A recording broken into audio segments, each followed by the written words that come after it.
Hello again, everyone. Continuing on with Treasure Island, Part 6, Chapter 6 The Fall of a Chieftain. There never was such an overturn in this world. Each of these 6 men was as though he had been struck. But with Silver, the blow passed almost instantly. Every thought of his soul had been set full stretch, like a racer on that money. Well, he was brought up in a single second, dead, and he kept his head, found his temper, and changed his plan before the others had had time to realize the disappointment. "Jim," he whispered, "take that and stand by for trouble." And he passed me a double-barreled pistol. At the same time, he began quietly moving northward, and in a few steps had put the hollow between us two and the other 5. Then he looked at me and nodded, as much as to say, "Here is a narrow corner," as indeed I thought it was.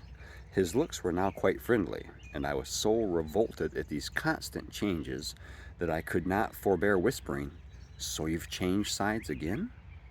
There was no time left for him to answer in. The buccaneers, with oaths and cries, began to leap, one after another, into the pit, and to dig with their fingers, throwing the boards aside as they did so. Morgan found a piece of gold. He held it up with a perfect spout of oaths. It was a 2-guinea piece, and it went from hand to hand among them for a quarter of a minute. "2 guineas," roared Mary, shaking it at Silver. "That's your 700,000 pounds, is it? You're the man for bargains, ain't you? You're him that never bungled anything, you wooden-headed lubber." "Dig away, boys," said Silver, with the coolest insolence. "You'll find some pig nuts, and I shouldn't wonder." "Pig nuts," repeated Mary, in a scream. "Mates, do you hear that? I tell you now, that man there knew it all along. Look in the face of him, and you'll see it wrote there." "Ah, Mary," remarked Silver, "standing for captain again? You're a pushing lad, to be sure." But this time everyone was entirely in Mary's favor. They began to scramble out of the excavation, darting various glances behind them. One thing I observed, which looked well for us: they all got out upon the opposite side from Silver. Well, there we stood, 2 on one side, 5 on the other, the pit between us, and nobody screwed up high enough to offer the first blow. Silver never moved. He watched them, very upright on his crutch, and looked as cool as ever I saw him. He was brave, and no mistake. At last, Mary seemed to think a speech might help matters. "Mates," says he, "there's 2 of them alone there. One's the old cripple that brought us all here and blundered us down to this. The other's that cub that I mean to have the heart of. Now, mates."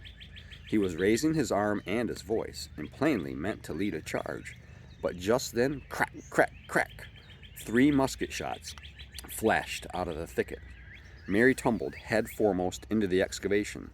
The man with the bandage spun round like a teetotum, and fell all his length upon his side, where he lay dead, but still twitching, and the other 3 turned and ran for it with all their might. Before you could wink, Long John had fired 2 barrels of a pistol into the struggling Mary, and as the man rolled up his eyes at him in the last agony, "George," said he, "I reckon I settled you." At the same moment the doctor, Gray, and Ben Gunn joined us, with smoking muskets from among the nutmeg trees. "Forward," cried the doctor. "Double quick, my lads. We must head 'em off the boats."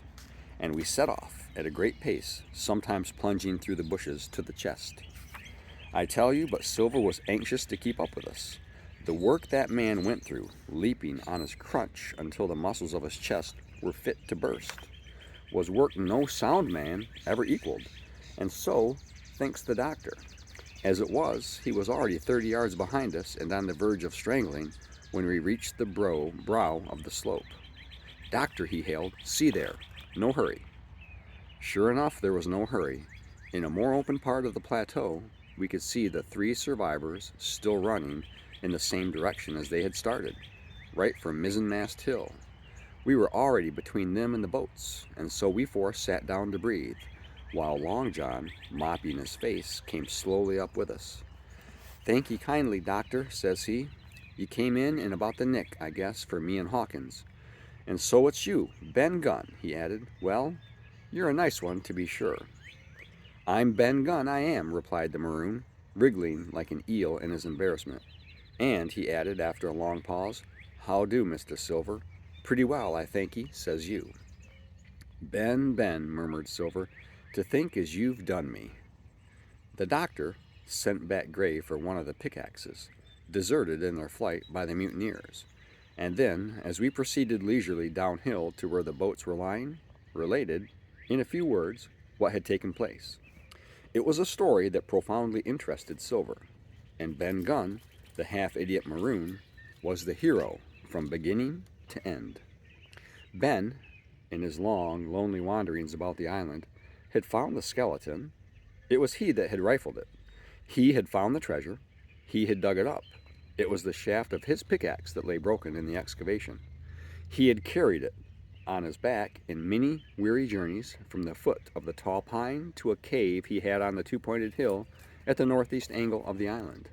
And there it had lain, stored in safety since 2 months before the arrival of the Hispaniola.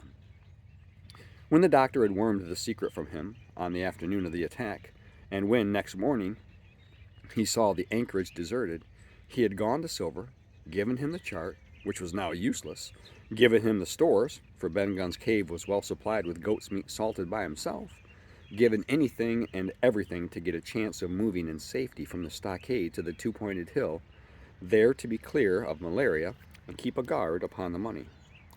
"As for you, Jim," he said, "it went against my heart, but I did what I thought best for those who had stood by their duty.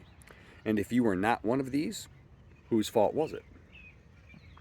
That morning, finding that I was to be involved in the horrid disappointment he had prepared for the mutineers, he had run all the way to the cave, and leaving Squire to guard the captain, had taken Gray and the maroon and started, making the diagonal across the island, to be at hand beside the pine.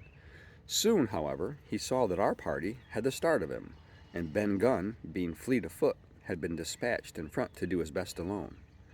Then it had occurred to him to work upon the superstitions of his former shipmates, and he was so far successful that Gray and the doctor had come up and were already ambushed before the arrival of the treasure hunters. "Ah," said Silver, "it were fortunate for me that I had Hawkins here. You would have let old John be cut to bits and never given it a thought, Doctor." "Not a thought," replied Dr. Livesey cheerily.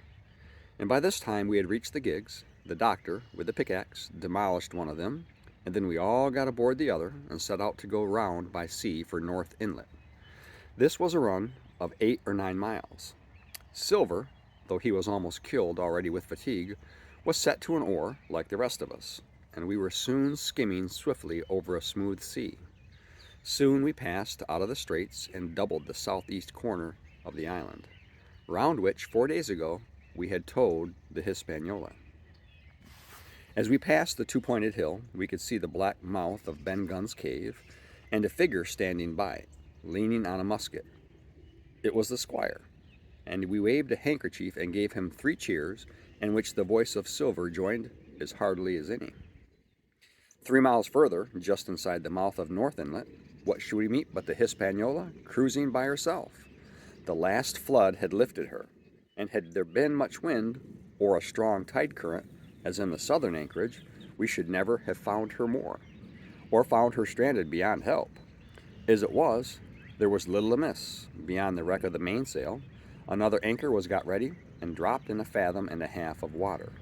We all pulled round again to Rum Cove, the nearest point for Ben Gunn's treasure house, and then Gray, single-handed, returned with the gig to the Hispaniola, where he was to pass the night on guard.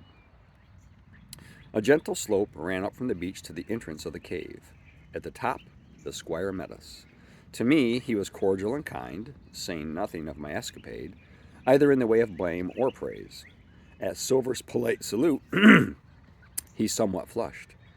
"John Silver," he said, "you're a prodigious villain and impostor, a monstrous impostor, sir. I am told I am not to prosecute you. Well, then, I will not. But the dead men, sir, hang about your neck like millstones." "Thank you kindly, sir," replied Long John, again saluting. "I dare you to thank me," cried the Squire. "It is a gross dereliction of my duty. Stand back." And thereupon we all entered the cave. It was a large, airy place, with a little spring and a pool of clear water, overhung with ferns. The floor was sand. Before a big fire lay Captain Smollett, and in a far corner, only duskily flickered over by the blaze, I beheld great heaps of coin and quadrilaterals built of bars of gold. That was Flint's treasure that we had come so far to seek, and that had cost already the lives of 17 men from the Hispaniola. How many it had cost in the amassing, what blood and sorrow, what good ships scuttled on the deep, what brave men walking the plank blindfold, what shot of cannon, what shame and lies and cruelty, perhaps no man alive could tell. Yet there were still 3 upon that island, Silver, and old Morgan, and Ben Gunn, who had each taken his share in these crimes, as each had hoped in vain to share in the reward. "Come in, Jim," said the captain. "You're a good boy in your line, Jim, but I don't think you and me'll go to sea again. You're too much of the born favorite for me. Is that you, John Silver? What brings you here, man?" "Come back to my duty, sir," returned Silver. "Ah," said the captain, and that was all he said. What a supper I had of it that night, with all my friends around me, and what a meal it was, with Ben Gunn's salted goat and some delicacies, and a bottle of old wine from the Hispaniola. Never, I am sure, were people gayer or happier. And there was Silver, sitting back almost out of the firelight, but eating heartily, prompt to spring forward when anything was wanted, even joining quietly in our laughter. The same bland, polite, obsequious seaman of the voyage out. All right, that's it for today. Thanks, everybody.